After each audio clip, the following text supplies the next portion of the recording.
Assalamualaikum warahmatullahi wabarakatuh. Di sini saya akan memberi ringkasan tentang definisi masalah dan jenis-jenis masalah dan penelitian. Sebelum itu, perkenalkan nama saya Siti Khalifah. Daftar isi. Kedudukan masalah sangat penting karena melalui masalah kita dapat menentukan tujuan penelitian, metode penelitian, analisis data yang akan digunakan. Dengan kata lain, tujuan dari penelitian adalah untuk menyelesaikan permasalahan. Yang akan kita bahas di sini ada 5. Yang pertama, pengertian masalah. Yang kedua, sumber masalah dalam penelitian. Yang ketiga, jenis-jenis masalah dalam penelitian. Yang keempat, kriteria masalah dalam penelitian. Yang kelima, cara mengidentifikasi permasalahan dalam penelitian. Yang pertama, pengertian masalah dan jenis-jenis masalah dalam penelitian. Menurut Stoner, pada tahun 1982 mengemukakan bahwa masalah-masalah dapat diketahui atau dicari apabila terdapat penyimpangan antara pengalaman dengan kenyataan, antara apa yang direncanakan dengan kenyataan, adanya pengaduan dan kompetisi.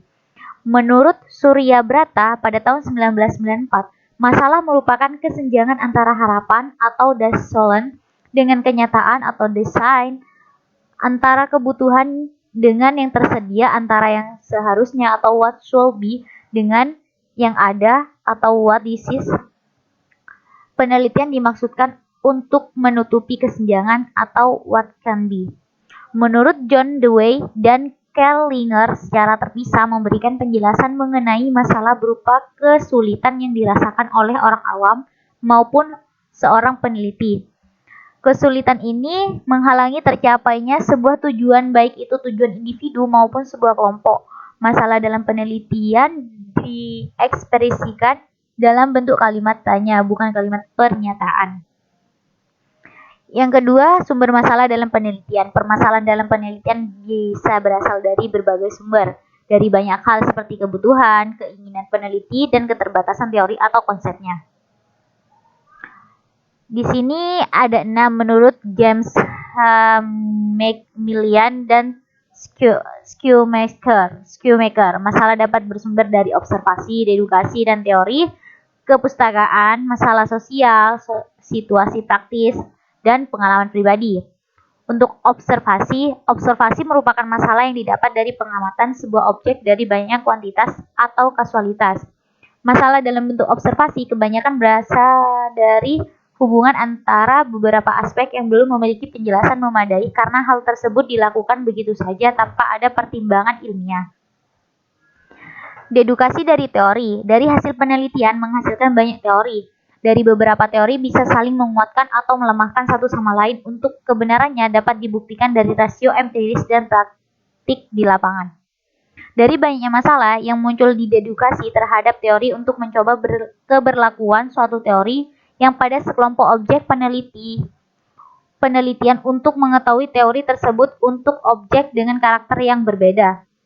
Kepustakaan.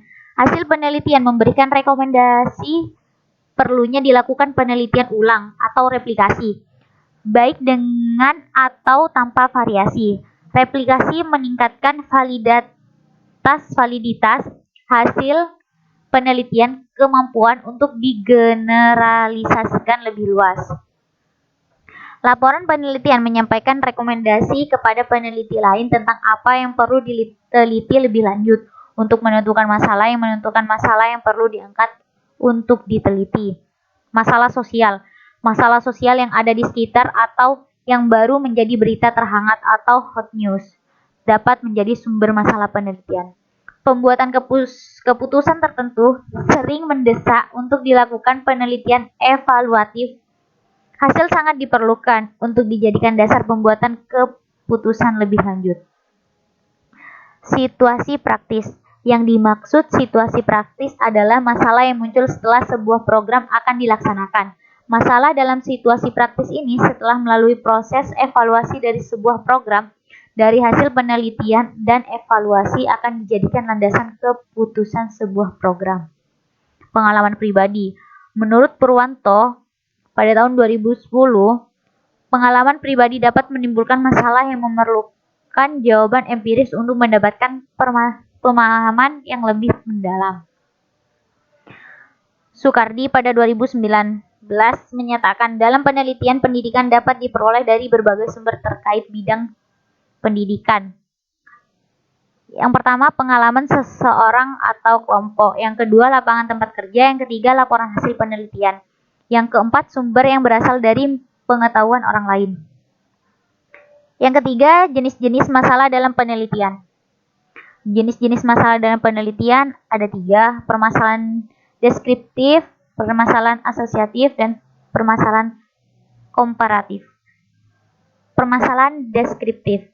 Permasalahan deskriptif merupakan permasalahan dengan variabel mandiri baik hanya satu variabel atau lebih, atau variabel yang berdiri sendiri. Penelitian tidak membuat pertandingan variabelnya mencari hubungan variabel yang satu dengan variabel yang lain. Permasalahan komparatif. Permasalahan ini merupakan rumusan masalah penelitian yang membandingkan keberadaan satu variabel yang lebih atau 2 yang lebih simpel yang berbeda pada waktu yang berbeda. Permasalahan asosiatif. Rumusan masalah peneliti yang bersifat menanyakan hubungan antara 2 variabel atau lebih. Terdapat 3 bentuk hubungan, yaitu hubungan simetris. Hubungan simetris adalah suatu hubungan antara 2 variabel atau lebih yang kebetulan munculnya bersama. Hubungan kasual adalah hubungan yang bersifat sebab akibat. Jadi di sini ada variabel independen atau variabel yang mempengaruhi dan dependen atau yang dipengaruhi. Hubungan interaktif atau resiprokal atau timbal balik. Hubungan yang saling mempengaruhi. Di sini tidak diketahui mana variabel independen dan dependen. Yang keempat, kriteria masalah dalam penelitian. Kriteria masalah dalam penelitian menurut Kerlinger pada tahun 2006 ada 3 kriteria untuk menentukan permasalahan yang baik dan pernyataan masalah yang baik. 1 adalah harus mengungkapkan suatu hubungan antara 2 variabel atau lebih. 2 masalah harus dinyatakan secara jelas dan tidak ambigu dalam bentuk pertanyaan. 3 masalah dan pernyataan masalah harus dirumuskan dengan cara tertentu yang menyeratkan adanya pengujian yang empiris. Yang kelima, cara mengidentifikasi permasalahan dalam penelitian. Mengidentifikasi masalah penelitian dilakukan untuk menentukan masalah mana yang perlu segera dicari penyelesaiannya. Permasalahan-permasalahan dapat dilakukan dengan cara mengelompokkan. Menurut Ahmad Nursanto dalam mengidentifikasi masalah. 1. Esensial. Masalah yang akan diidentifikasi menduduki urutan paling penting di antara masalah-masalah yang ada. 2. Urgent. Masalah yang akan dipecahkan mendesak untuk dicari penyelesaiannya. Yang ketiga, masalah mempunyai manfaat apabila dipecahkan. Dalam dunia pendidikan, masalah dikelompokkan menjadi 4, yaitu proses pembelajaran, siswa, guru, dan hasil belajar. Yang perlu diperhatikan adalah minat, motivasi, atau dorongan peneliti, kemampuan peneliti, lokasi penelitian, sumber data atau populasi dan sampel, waktu, pendekatan atau metode yang digunakan, buku sumber yang tersedia, etika, dan birokrasi. Bila kesemua hal telah terpenuhi, maka suatu fokus masalah dapat dijadikan berbagai masalah penelitian untuk dicari jawabannya. Terima kasih. Sekian dari saya. Wassalamualaikum warahmatullahi wabarakatuh.